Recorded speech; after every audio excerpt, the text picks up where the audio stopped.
Good afternoon, everyone, and welcome to this virtual open day for the School of Religion, Philosophy and Classics at the University of KwaZulu-Natal.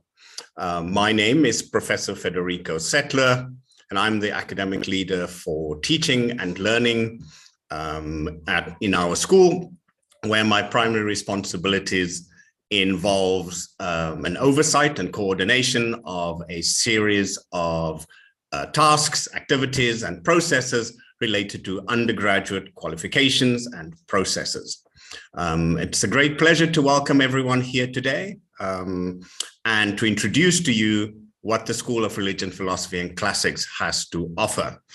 This afternoon, we'll go through a series of short, hopefully exciting presentations that will introduce you to all that we have to offer in the 5 disciplines that we have within our school.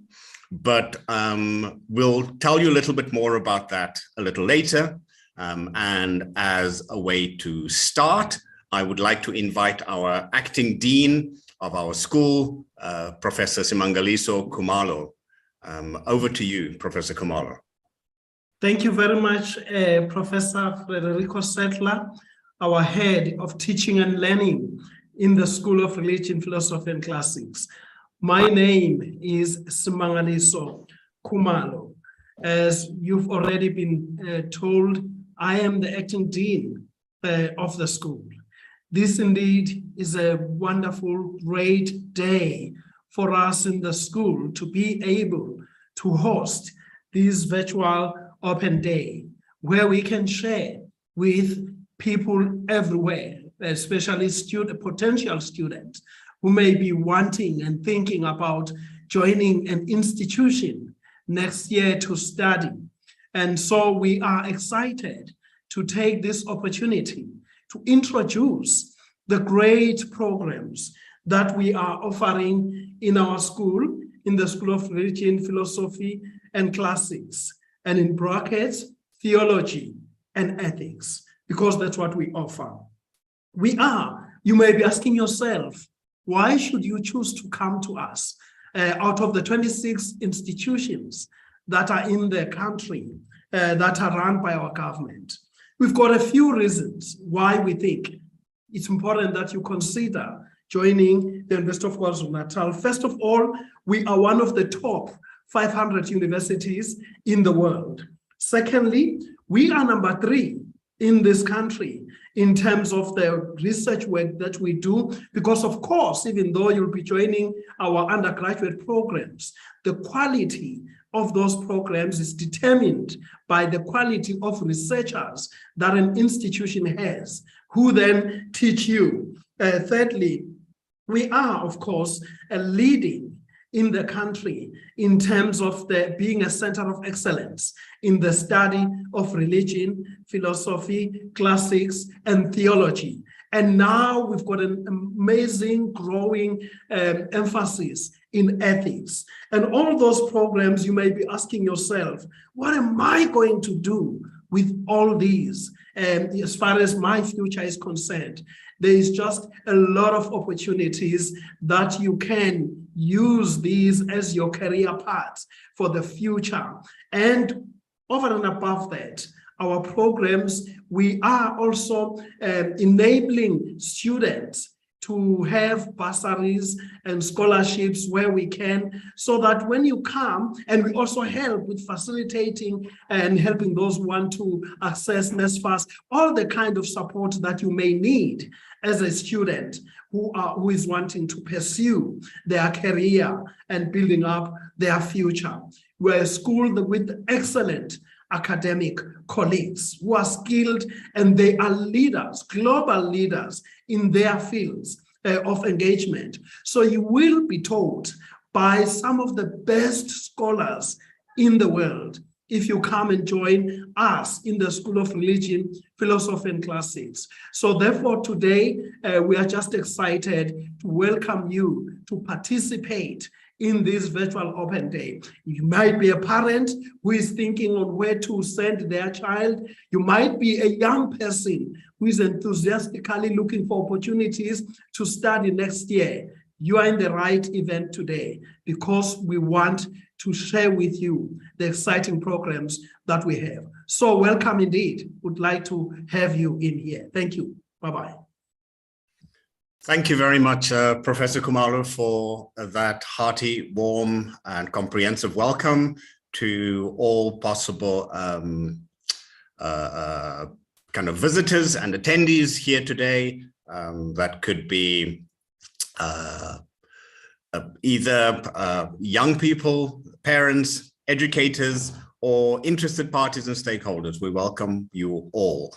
For those of you who joined since the beginning of this live feed and of the virtual open day, my name is Professor Federico Settler, and I am a sociologist of religion in the school based at Pietermaritzburg campus, and I'm the facilitator for this afternoon. Now, following that lovely welcome from our acting head of school and dean, Professor Khumalo, we're going to take a short period of reflecting and listening to input from a number of colleagues about the different offerings that we have in the various disciplines in our school. And as Professor Khumalo indicated, we have philosophy, ethics, classics, theology, and religion. Those are the 5 disciplines that hold the school together, and we believe that there's a sort of a synergy between the 5 disciplines, and students from all over the university either major in one of the specializations that we offer, or they do one of our structured degrees, and with they may major either in theology and couple that with anthropology or visual studies and so forth. But to tell you a little bit more about what the specific disciplines have to offer, I'm going to invite 2 of my colleagues, Dr. Richard Civil, to tell you a little bit about what the offerings are in philosophy, and thereafter ask Dr. Golani Satuba to follow immediately thereafter. Thank you, Richard. Thanks, Prof. Settler, and good day to you all. So rather than give you detail about what philosophy offer, I wanted to start with the recognition that most secondary school students don't know anything about philosophy. That's because we very rarely encounter it in our lives. And yet philosophers throughout the ages have been very influential on, have a huge influence on our lives right now. For example, the very notion of human rights that has a very real presence in our lives is something that was philosophically derived. So what then is philosophy? And philosophy translates directly into the love of wisdom, but this doesn't help us answer our question. It leads to another question. What is wisdom? Wisdom has many meanings, and I'm just going to present a small selection here. For some philosophers, they regard wisdom as virtuous thinking, which is really excellence of thought. The pursuit of wisdom is about bringing the human mind to perfection. For other philosophers, wisdom is a search for the broadening and deepening of life through an encounter with the endless horizons of meaning. For others, it's harmonizing one's being with the final end. This is about orientating ourselves to the highest good, and it's about developing free and independent thought that is purified of error. While for others, it's about harnessing our capacities and dispositions and knowledge to improve our lives by solving certain problems. And for others, it's about knowing how to live well. This is about pursuing and attaining personally fulfilling goals, having a sense of personal satisfaction, being free from external influences, and having peace of mind. Now, when we encounter philosophy at the university, it's typically concerned with the study of the fundamental nature of reality, knowledge, and existence. Philosophy is driven by the following sorts of questions. What is real? Is there a difference between the way the world appears to us and the way the world really is? What can we know? How can we know the things that we claim to know? And how should we live and act? So students of philosophy explore ideas about our world and ourselves, examining them systematically and critically in order to work out what we should believe. Another way to think about philosophy is in terms of methodology, that focus aside, philosophy is simply an approach that entails a critical, conceptual, dialogical engagement with the world. It seeks to do a number of things: attain clarity of concepts, present reasoned arguments, engage with the arguments presented by others and ourselves with a view to opening up dialogue, identifying flaws in reasoning, improving the position, getting closer to a sensible, considered answer, and also clearer about the right sorts of questions that we can ask.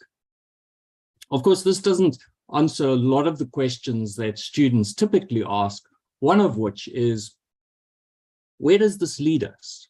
What career does philosophy lead us to? And there's a number of answers I can give to that question. Firstly, if we understand philosophy as the love of wisdom, we acknowledge that people tend not to put a price on love.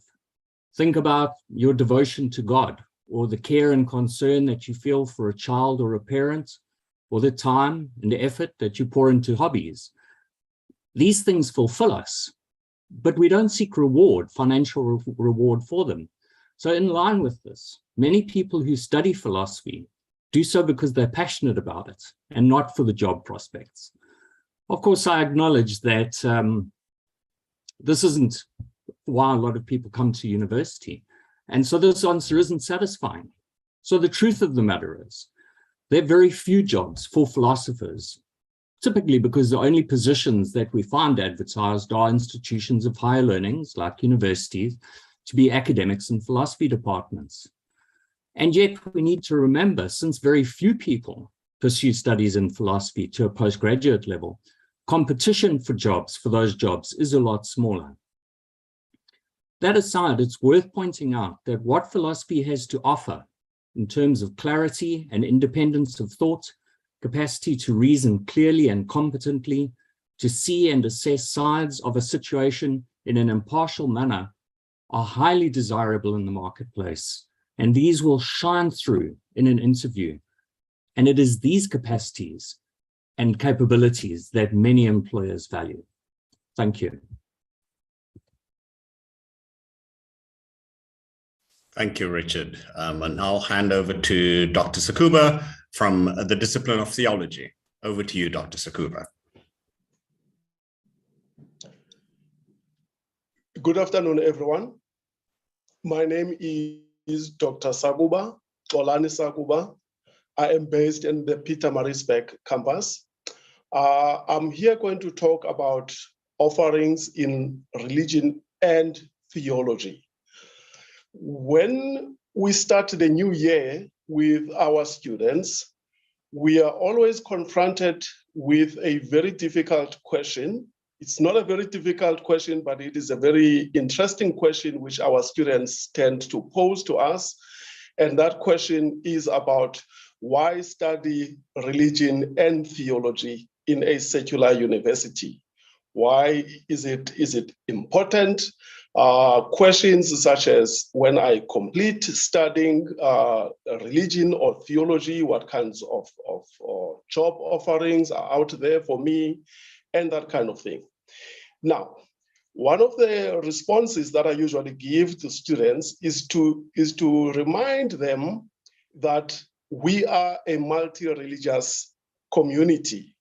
Religion forms part of who we are as a South African society. Not only that, we are also, to a very large extent, a society that identifies as a Christian society, which means that Christianity or Christian faith is very much part of who we are as a society. This includes those who identify directly as Christians, as well as those who do not identify as Christians. Now, when you come to the University of KwaZulu-Natal, what kind of offerings are you likely to get in 2023 in religion and theology? Because religion, I will start with religion, because religion forms quite an integral part of who we are as a society. In religious studies, we focus on a number of areas. For an example, we have modules or offerings that will introduce you to colonialism, post-colonialism, and religion, the relationship between those three variables. We look at issues such as religion and human rights, religion and media. As you know, if you are someone who follows the news and current affairs, you would be aware of the fact that religion is very much involved in conflicts. In other words, there are conflicts that out there that involve religious beliefs. We also look at how religion informs or forms part of our society. Therefore, you will be introduced to modules or offerings that takes you to the sociology of religion. And we also look at the histories of different religions in South Africa. As I said earlier, South Africa is a multi-religious community, and religion is quite central in the South African politics. As we know that during the time of apartheid in South Africa, many prominent religious leaders such as Bishop Tutu and many others, Father Huddleston, Alan Busak, and many other prominent religious figures have had a prominent role to play in religion in South Africa. Let me now move to theology. In theology, we have got two streams. The first stream is the stream that focuses directly on theology, which is the Bachelor of Theology, also called the BTH. For those who will be going via that stream, we have offerings in biblical studies where we look at the role of the Bible in popular culture. For an example, we look at the role of Bible, culture, and class. We also look at the role of the Bible, gender, and issues of sexuality in many different ways. We also offer offerings on areas such as pastoral counseling, introduction to Christian education, congregational skills, and most importantly, we also take you through the history of Christianity. We've got colleagues who look into the history of the Reformation, history of Christianity in modern period, and so on and so forth. Then for those of you who would be taking modules wanting to go via the stream of BA in theology, we have a number of very exciting offerings, such as Introduction to Christian Beliefs and Worldviews, Introduction to the History of African Christianities. We know that Christianity is very diverse in Africa, and Christianity in Africa has got a very long history. We take you through modules such as Christian Beliefs and Practices, Christianity and Social Movement. Earlier, you've heard me talking about how Christianity or prominent Christian figures have been involved in areas such as ecological theology, in areas of political economics, and many other various areas. So that is what you should be expecting if you will be joining us, and we're looking forward to welcoming you into our programs. Thank you very much. Thank you very much, Dr. Richard Civil, for that introduction on philosophy, and Dr. Tolani Sakuba, who gave an introduction to both the study of religion and theology. For those of you who have joined us both on Zoom or on YouTube, welcome to this live streaming of the virtual open day of the School of Religion, Philosophy and Classics at the University of Natal.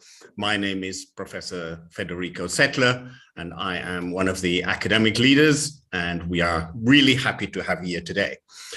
Just to add a little bit to what my two colleagues shared, I think both of them alluded to, for the three disciplines mentioned, some exciting offerings. And for example, in biblical studies, for students who are interested in mother tongue exegesis, we have specialists and scholars who look exactly at that particular nexus. In philosophy, we have a module that's concerned with philosophy and superheroes. We have modules in religion that's concerned with religion and media, religion and gender, and so forth. And in classics, we have modules that look at the representation of ancient civilizations or Egypt in film and media.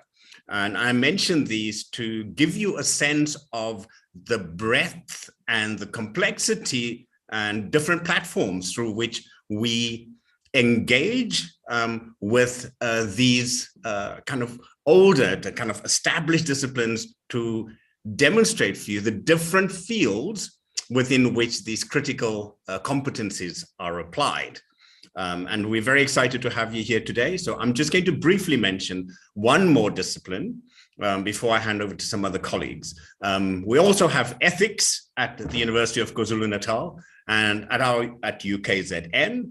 Ethics is concerned with answering the Socratic question, like how we ought to live our lives. It is a systematic reflection on moral views and standards, values and norms, and also kind of how we should assess actions and institutions and character traits in society at large, trying to prepare, kind of offer you real world learning for the real world. And I think this can be said of all of our disciplines within the School of Religion, Philosophy and Classics. Now, why study a BA in ethics? The study of ethics, like with philosophy, helps but specifically ethics, helps to keep society in a sense from falling apart because it seeks to improve human relations and promote a kind of human flourishing. It helps to resolve conflicts of interest in just and orderly ways. And ethicists, in our experience, work in government, in private sector, as ethics officers in various industries. They're employed as teachers, bankers, environmentalists, and even development practitioners. In our series of modules that are on offer, I'll just mention we've got African ethics, environmental ethics, life, death, and sexuality, but to name a few. Now, we've said a lot already, and thus far you've heard largely from the lecturers and professors in the school, starting with the introduction by our colleague and Dean of School, Professor Simangalisa Khumalo. I'm sure some of you have questions around like, okay, this is great. UKZN has a School of Religion, Philosophy and Classics with some dynamic offerings. Now you may have questions. What do I need to do to get in? What are the requirements for me to be admitted? And for this, I'm going to ask two of my colleagues just to say a little bit about what we have to offer. Now, I'm going to say a little bit in general that the application, actually, I'll invite one of our academic development officers first maybe to say something about what we offer students once they've been admitted into UKZN, the kind of academic support structure that we offer, both in terms of your academic well-being as well as the social, psychological well-being of living, surviving, and thriving at university. Natasvaran, Governor, over to you. Thanks, Prof. And good day, everybody that's joined us for our open day. Thanks, Prof, for that introduction. So as Prof said, my name is Nadiswaran Govender. I am the ADO appointed for the School of Religion, Philosophy and Classics at Howard College. So as somebody from outside the university, you're probably thinking, what is this ADO? So ADO stands for Academic Development Officer. Personally, I've been a student at UKZN since my undergrad. I've done a BA PPL, an honors in philosophy, and now I'm doing my master's in philosophy. The ADOs are actually employed at the College of Humanities under the School of Teaching and Learning. We are then allocated a school to take care of. Our jobs as ADOs is to ensure the academic monitoring and support of all the students within a school. So the duties of an ADO are to provide academic counseling to students when it's required, to provide academic advice to students when it's required, to run academic monitoring and support programs for our school to ensure that students have the necessary tools they need in order to successfully complete their degree. We run writing workshops, academic monitoring workshops to ensure that students are able to write essays and the likes, able to fulfill the requirements of assessments and exams.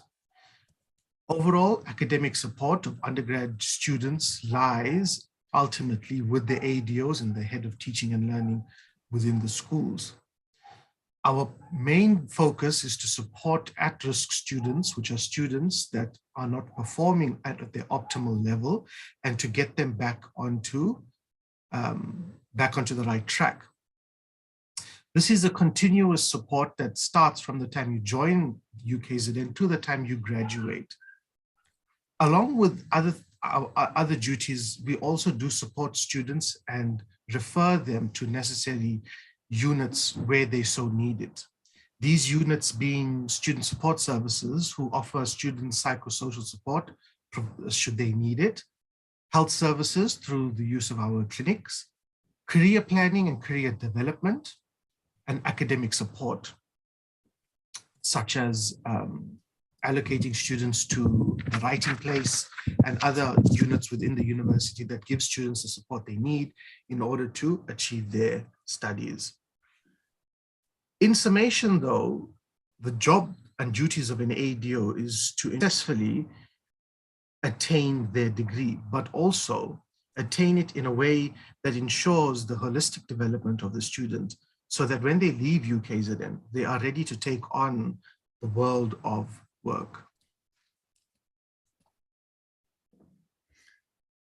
Thank you, Nataswaran, for that very lovely outline of the different ways in which the school and the college was able to support students and at every step of the way. I mean, in the work that we've done together in the last year, I can attest to the importance of academic development officers as facilitators between lecturers, helping students with improving their assignments, helping you make decisions about what courses to sign up for, because university is a complex place where there are many new kinds of forms, decisions, configurations of how disciplines hold together, and academic development officers assist with some of those technical questions, but they are also critical in pointing students to all of the resources that the university has to offer.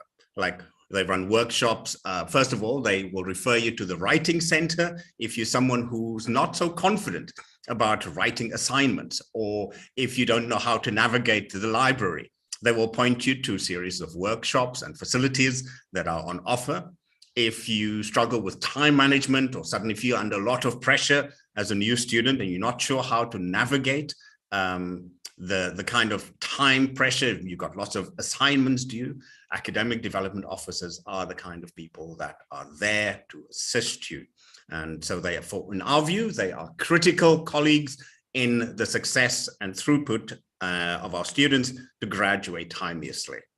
Now, as I've said earlier, some of you might ask, how do I apply?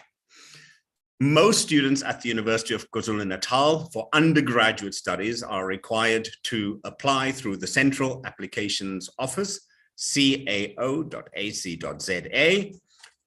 which is a regional portal for application to graduate studies at the various institutions in the province of KwaZulu-Natal. So if you're interested in coming to UKZN, please visit the Central Applications Office website, where it will give you a series of options for which institutions you want to apply for, which qualifications are on offer at the different institutions, and they also indicate the different matric points that is required. Now, in the School of Religion, Philosophy and Classics, For undergraduate admissions, a student is required to attain 28 matric points for admission to a normal degree for Bachelor of Arts or Bachelor of Social Science, as well as for our structured degrees, the Bachelor of Theology and the Bachelor of Philosophy, Politics, and Law. If you look in the chat, you'll see there's a link to the CAO that's been provided by our colleagues. For those of you who may find the Central Applications Office direction as a little overwhelming, you can also go directly to the University of KwaZulu-Natal Undergraduate Applications page. In this page, there's a series of videos and resources that will guide you through the initial processes for application. And personally, I have found it fairly easy to navigate, but even if you find that challenging as well, we have extended a further facility, and that is to have a series of colleagues within each discipline and department who serves as an administrative link for you in moments when you just want to write to the department. For example, if you want to find out a little bit more about philosophy, there's a colleague, Yolanda Hordijk, that you can write to and email, and she will give you assistance and advice and direction. And Nalita Maziza in religion will similarly assist you, and so forth and so forth. So please visit our school website, look for the appropriate administrator, and feel free to approach the particular colleague who will gladly assist you. Part of this effort today is to introduce ourselves to you and to signal to you our willingness to assist you with every aspect of the application process, including assistance and pointing you in the direction of funding. But we'll say a little bit more about that later. So far, we have spoken about all the things that the university has offered. At this point in the afternoon, we would like to turn to give an opportunity for people who have graduated from our school to tell you a little bit about their experience. And the first of these colleagues will be someone who is now presently a lecturer in the university, Mzandile Gumede. And then I will ask after Ms. Zandile Gumede for Ms. Shivam Manwari to speak. And lastly, for Mr. Humduduze Kosa to share a little bit of his experience of being a student at the University of KwaZulu-Natal and how that experience has shaped them. Okay, over to you, Zandile. Thank you. Thank you so much, Prof. Greetings, everyone. I am Ms. Zandile Ngubane, Prof. I'm a PhD candidate within the school, more specifically under the discipline of ethics. So I've been asked to come here today just to share my experience of being a student within the school. I smile when I think about it. At some point, maybe I could tear up because it's been a roller coaster, but I can assert that it's something that I would do all over again. Especially if I go back to third year, that's when I started discovering who I am, what I want to do in life.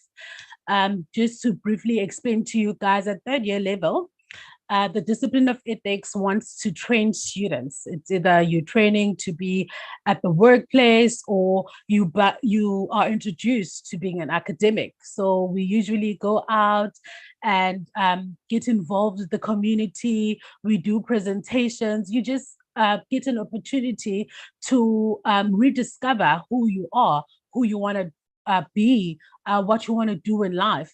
And that's when I discovered the love of academics. Thereafter, I did my honors. It was also hard work. With ethics, we do a lot of modules. That's where they give us an opportunity again to find out which field do you want to go in? There's development ethics, feminist ethics, environmental ethics. You get an opportunity to find a field where you can dwell and find yourself as an academic or as a researcher. Just to go to my master's, it was the hardest year of my academic life. I had to work hard the whole year. I remember calling my supervisor at some point and saying, I want to give up, it's too much for me. And she just asserted that it's going to pay off.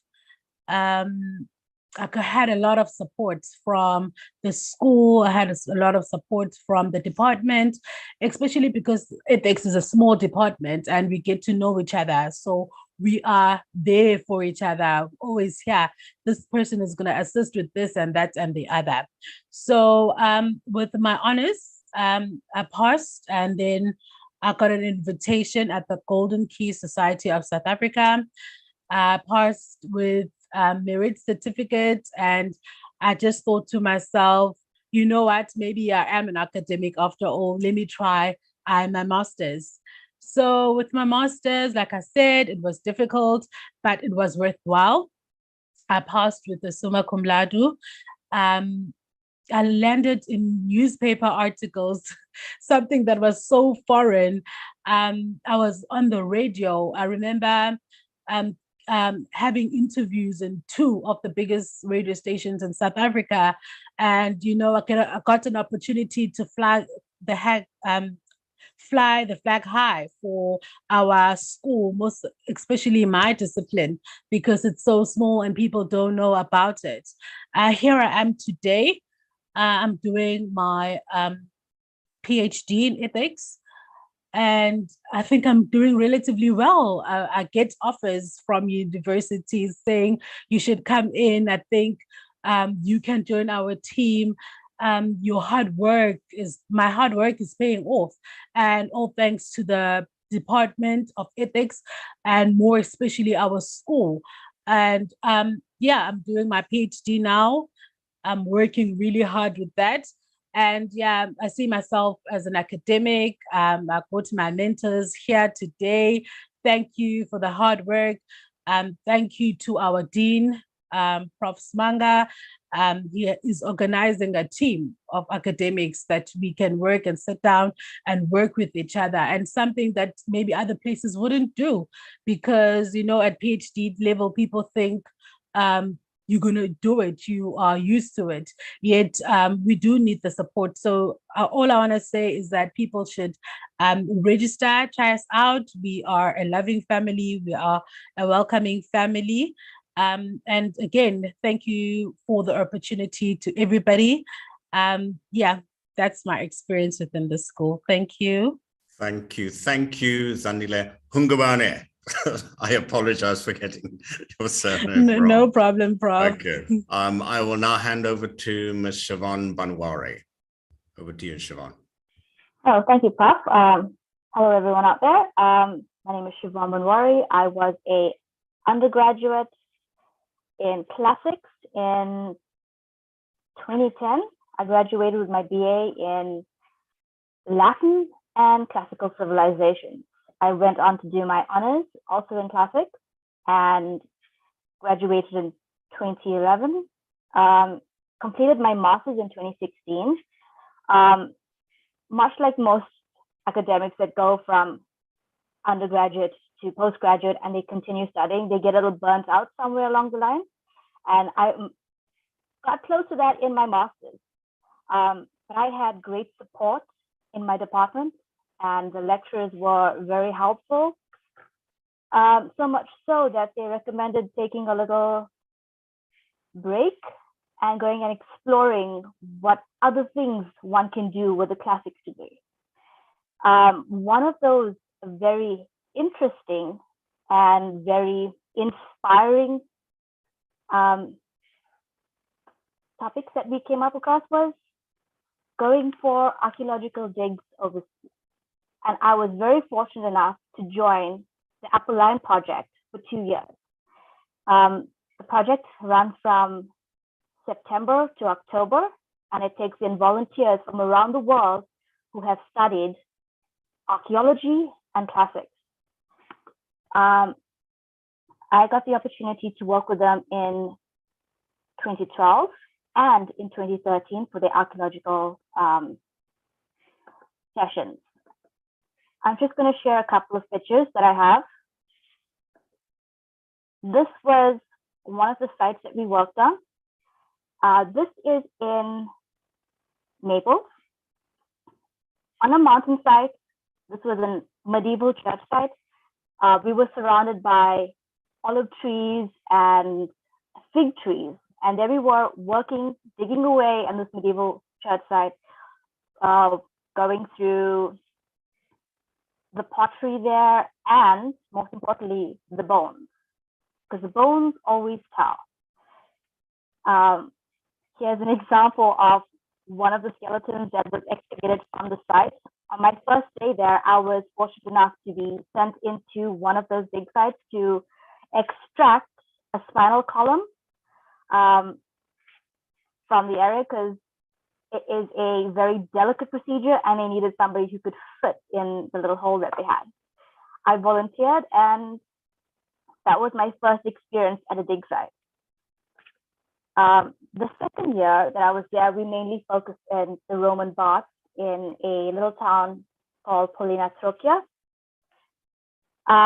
This little town has a very interesting Roman bath system there. You can see that it's quite a few feet below the surface, and above us we had apartment buildings. So this site that we were working on was meant to be another apartment building. One of the things that I found there at this predestined parking site that ended up being an archaeological dig site was a Roman coin. This was on the first day of the dig at the site. And just my luck, I got into the sweet spot where I found many ancient artifacts. We found Roman coins, as you can see here, and something that was very unique, a piece of pottery that still had bits of its preserved content, which we later then learned from a more senior archaeologist there that it was honey. So this artifact and this preserved content was from the 79 AD eruption of Mount Vesuvius. A few of the other things that we discovered there was tons and tons of pottery, all destroyed during the mudslide and the eruption. Of course, it's fun looking at these things and processing them, and we got to do that at the lab, which is also where we lived. So all these artifacts were right outside the door where we were sleeping, which was both exciting and terrifying at the same time, considering we did have human remains in the building with us. But that just added to the excitement that was whole part of the dig. The Apple Line project is a multidisciplinary research project, and it focuses on the dark side of Mount Vesuvius. If students want to apply for an opportunity to work with them, they will need to have a degree in archaeology or classics. With my undergraduate degree in classics and my knowledge of Latin, I was easily accepted into this project. So that was one of the experiences I had as a classics student that was afforded to me by being part of the department, where my supervisor said, "You're budding up, have an opportunity to go overseas and spark your interest and your inspiration once again." And that is what happened in 2013 and in 2012. That's how I ended up completing my master's and returning eventually to do my PhD. Thank you. Thank you very much, Shivam, and thank you for sharing those pictures of yourself in Italy as a younger graduate digging through the dust and also sharing about the very many opportunities that being at university and being in the School of Religion, Philosophy and Classics may afford a young researcher or undergraduate. So thank you, thank you, thank you.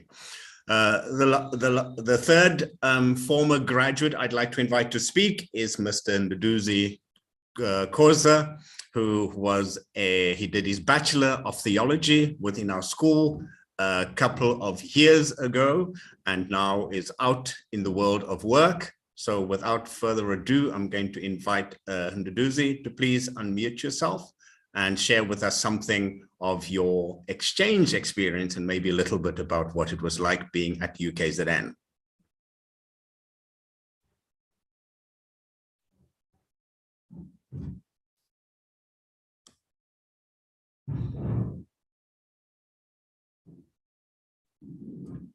It would appear that we have lost the connection to Mr. Nduduzi Khoza, which is a little unfortunate. And I'll just speak a little bit to say that Nduduzi Khoza in 2017, between 2017 and 2019, did the Bachelor of Theology at Pietermaritzburg campus as part of his training to be an ordained minister of religion, but through various kinds of interest and hard work, Nduduzi was performed very well in terms of his grades. And as is the norm at UKZN, that when first-year students get above a certain percentage, the international office send out an invitation for those students to be ambassadors and representatives at overseas universities. Nduduzi elected to apply for a semester abroad at the University of Helsinki in Finland, where he was able to do 4 modules as an international student, all of the experience paid for by an international agreement between the University of KwaZulu-Natal and the University of Helsinki. Upon completion of that experience, Mr. Nduduzi was able to return, get credit for the courses he did in Helsinki, and was subsequently able to complete his degree at UKZN. So that's just to give those of you who are listening on YouTube or through Zoom a taste of the different opportunities. What we've had Zandile share a little bit about her own experience in ethics, Shivam in philosophy, and I shared a little bit of Nduduzi's story in the discipline of theology. Now, before we go into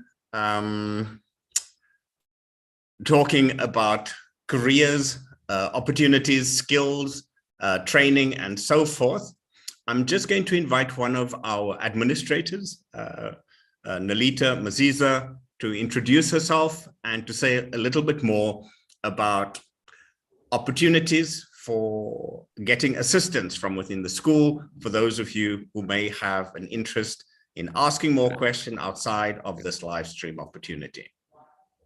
Nalita, over to you. Thank you, Prof. Good afternoon, everyone. As all Prof has mentioned, my name is Nalita Masiza. I am the school office, but that's the one that's more relevant now is being also a teaching and learning administrator in the School of Religion, Philosophy and Classics, but specifically in the religion department.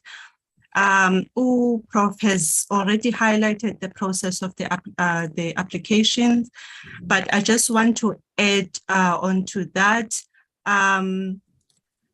In order for the student to proceed after being accepted by the university, there are 2 documents that a student needs to submit to the College Office of Humanities together with the proof of payment for their acceptance. It's an acceptance form as well as an indemnity form. And then once you receive the acceptance from the university, you need to complete those two forms and submit them. And there's an acceptance fee that you need to pay of 500 rands. Also, if you need a detailed breakdown on the online application process, there is also an email address that you can send your email inquiry to. It's to the Applications and Information Office.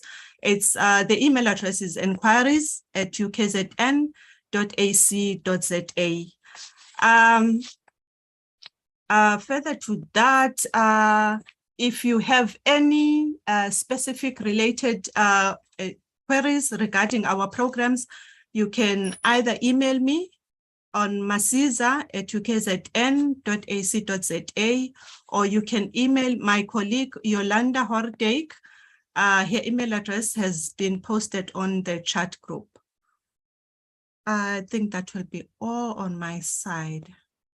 Thank you, Prof. Thank you very much, Nalita. I wanted for applicants to meet one of our administrators online because in our experience, often the administrative staff is the first kind of port of call, the first face, the first email that students often write, and to get a sense of the kind of support that you can expect. We are very confident about the competencies of our colleagues and their willingness to assist you with such work. I would like to invite Mr. Mduduzi Khosa's trying to log back in, but we don't have him yet. But on the next part of our program, we want to talk about careers, skills, and opportunities. Mr. Jethro Abel, who's one of our former students in the study of religion, left a message in the chat, and I will read it out to you. He says, to all potential students, I'm a program lead for an education systems change project with the Department of Higher Education and Training. What has brought me to this point is the mind frames that I learned during my time at UKZN's Department of Religious Studies and Theology back in 2011. It taught me to think, it taught me how to think about fundamental questions and commitments and how belief systems shape their culture. He goes on to say, your life will benefit from new ways to think about people management, perhaps at a deeper level than just the business of theory. You will invest in philosophy and religion, philosophy and classics. So he sort of gives us a call to arms and encourages you to please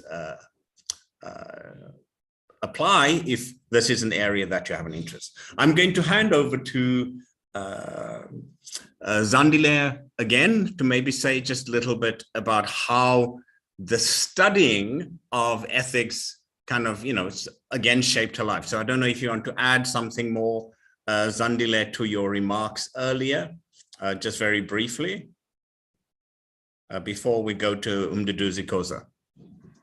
I think I've said everything, Prof. Okay. Thank you. Okay. Thank you very much, Zandile. Mduduzi, over to you, and thank you for joining us.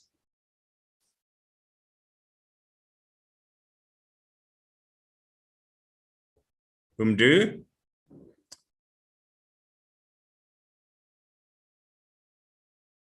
We have Mr. Humdu on the line, but we're not able to get a connection to him. Yeah, so I'm going to just give him a moment to see if we can get a stable connection and for him to unmute himself. If not, in the meantime, I'd like to invite people who are in the Zoom meeting to please ask any questions, to post questions in the question and answer section of the webinar page, or to use the chat facility so that we can make an attempt to answer some of your questions directly. So please just raise your hand if you're an attendee or post something. We'll try and answer your questions directly. Or if it's something a little bit more complicated, we are happy to follow up with questions after the formal presentation this afternoon. All right, I see a hand has gone up from one of the attendees. I'm going to ask the members of the corporate relations team just to unmute Professor Herbert Moyo so that he can ask his question.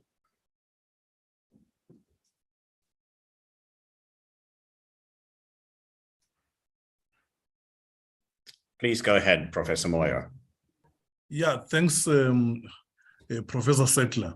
Actually, it's not a question, but to say, since Mdu is not coming through, I can also share with the group that I'm now a professor in practical theology and African religious systems, but I'm a product of UKZN, proudly so. From my undergraduate until my PhD, I did all at UKZN. So you can become a professor after going through the UKZN system.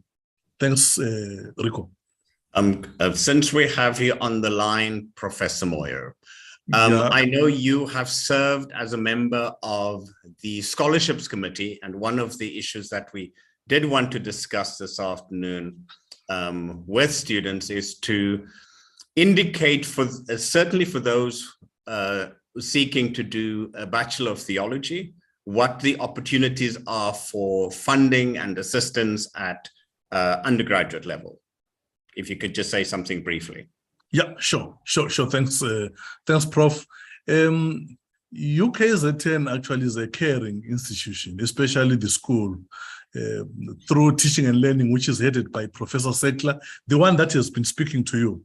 Who are afforded an opportunity to offer scholarships and bursaries to students doing the Bachelor of Theology.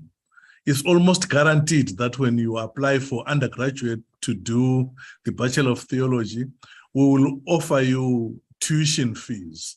You will not necessarily pay tuition. So those who want to do the Bachelor of Theology, we do have a pocket for that.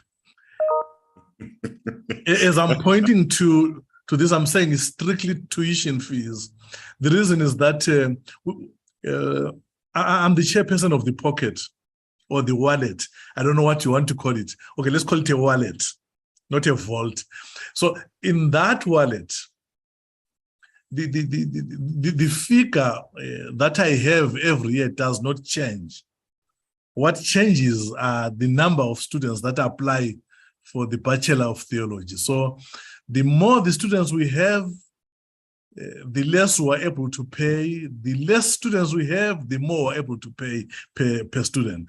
But you are assured that tuition fee will be covered.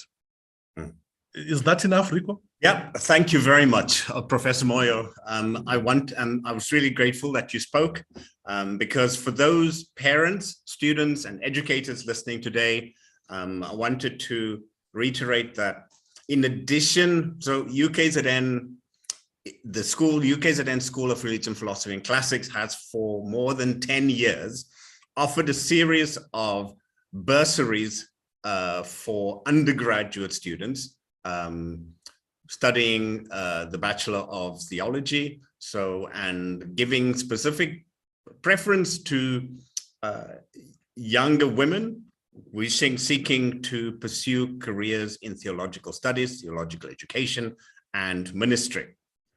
Also, increasingly, we have seen students come to the school who we've assisted with applications for NSFAS, to get support through NSFAS. So if you have those kinds of questions about whether you qualify, please approach us early. As indicated in the chat by some of my colleagues, the closing date for undergraduate applications at UKZN is the 30th of September. So the earlier you get your application in, the stronger your chance. And once you receive an offer, the relevant department will also indicate to you what opportunities they have for assistance with funding and other forms of mentoring. For example, you've heard from our colleague, Shivam Manwari, the opportunity she received to travel overseas and participate in an archaeological dig in Italy. And she had 2 opportunities to do so, and that certainly shaped her career. You heard from Zandile how her research actually, in a sense, shot her to prominence, and she used the reference, was able to fly the flag high and talk about how ethics inspired her to reflect on certain kinds of social relations, and that drew interest from the media and from the university more widely, and clearly that has also shaped her career. One other thing I'd like to mention is for those students who have an interest in ancient biblical languages, in Hebrew in particular, the school also offers a scholarship for I think it's like the top 4 students in any 1 year who sign up for biblical Hebrew. This last year, the school was able to disburse about 55,000 rands to 4 students. And these awards are both significant as academic recognition, but also offering relief and opportunities for students and families who have questions about how to fund their studies or fund life at university. And we would like to, in whichever way we're able to assist, support you in that. Yes, so we're coming really to the close of today's session. But before we go there, I'd like to open up for questions or further remarks from my colleagues before we go to the sort of formal closing section. Who would like to add something more?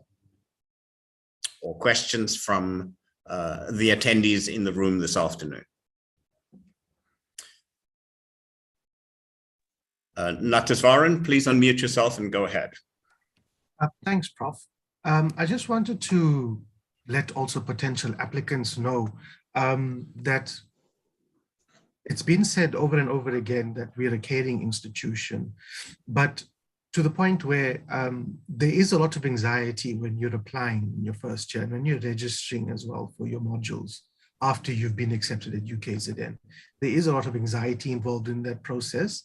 But the nice thing is that at UKZN, you get appointed a first-year mentor whose sole responsibility and job is to ensure that that whole process goes as smoothly and is as least anxiety-causing as possible. This kind of also reinforces the fact that we are a caring institution, the point that you get appointed a mentor who's responsible for your getting to know the institution and our policies and practices that are in place. So when you do join UKZN, you do get the support that you need in order to succeed at your studies and develop as a holistic individual. Thanks, Prof. Thank you very much, Nataswaran. Dr. Sakuba. Good afternoon once again, colleagues and students who are joining here and online. I just realized that I would not have done my job well if I didn't mention, especially for those students who will be joining our school as theological students, that amongst our offerings, we are also offering modules on core Christian doctrines, also known as systematic theology. I think that that is very important because most of the students may think that our offerings are very much liberal and purely contextual, even though we do make sure that we are contextually relevant, but we still make sure that we offer core Christian doctrines such as pneumatology, soteriology, ecclesiology, and so on and so forth. That's all. Thank you. Thank you, Dr. Sakuba. Actually, that's a really important point to reiterate that in our review today, in our overview, we've presented you with a series of different disciplinary interests, as Dr. Sakuba indicated. For those interested in Christian studies, there is a clear stream. At the Durban campus, we have a Center for Research in Islam.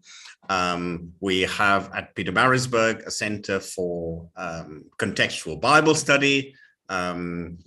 And we take the different religious and cultural traditions of South Africa seriously, providing a space for the in-depth and sustained study of most of the major religious traditions in South Africa.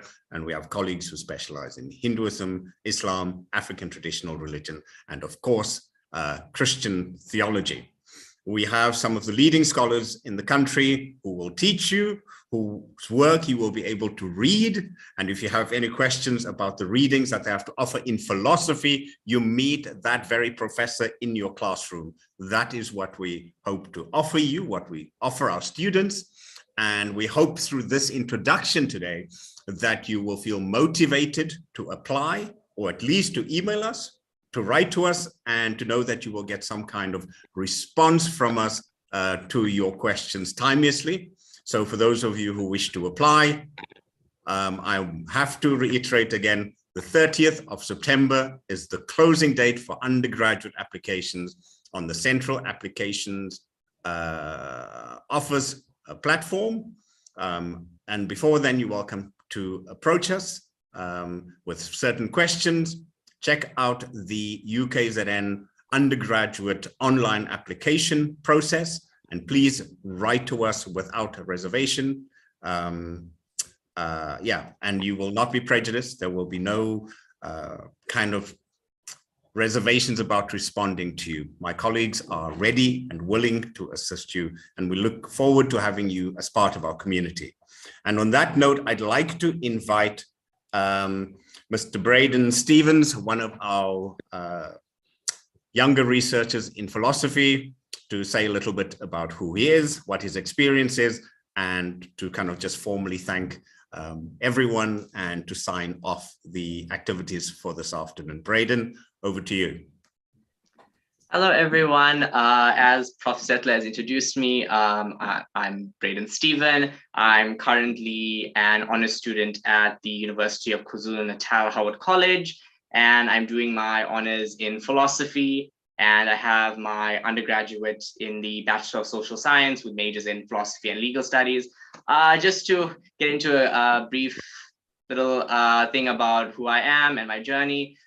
So I came to the university as a BA PPL student, which is how I got exposed to philosophy in the first place. And then by second semester, I fell completely in love with philosophy. And I said, you know what, second year, this is going to be a full-time thing. This is going to be a sole dedication. So I switched degrees. And yes, I've been happily in this relationship with philosophy ever since.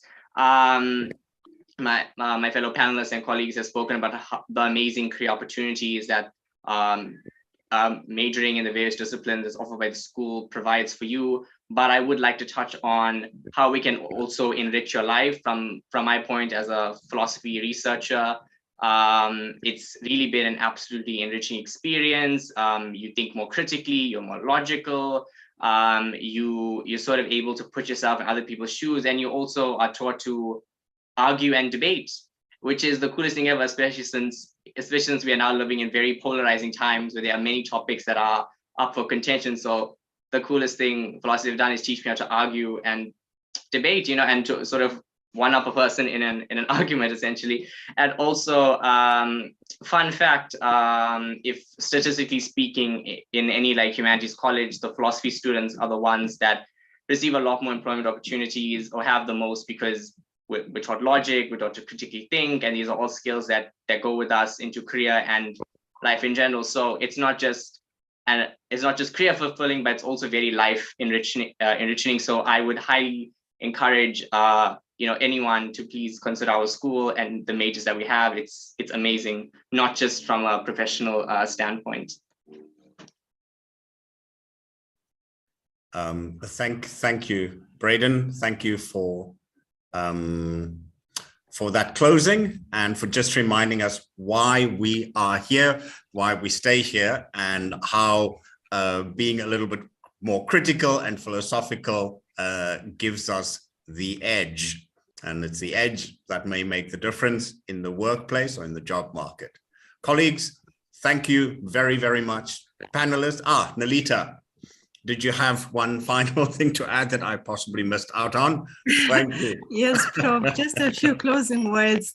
Yes, I just wanted to say our duty as administrators is to ensure that our students have a pleasant and enjoyable time during their studies in the university. So if anyone encounters any difficulties or challenges, please do not hesitate to contact any of us administrators.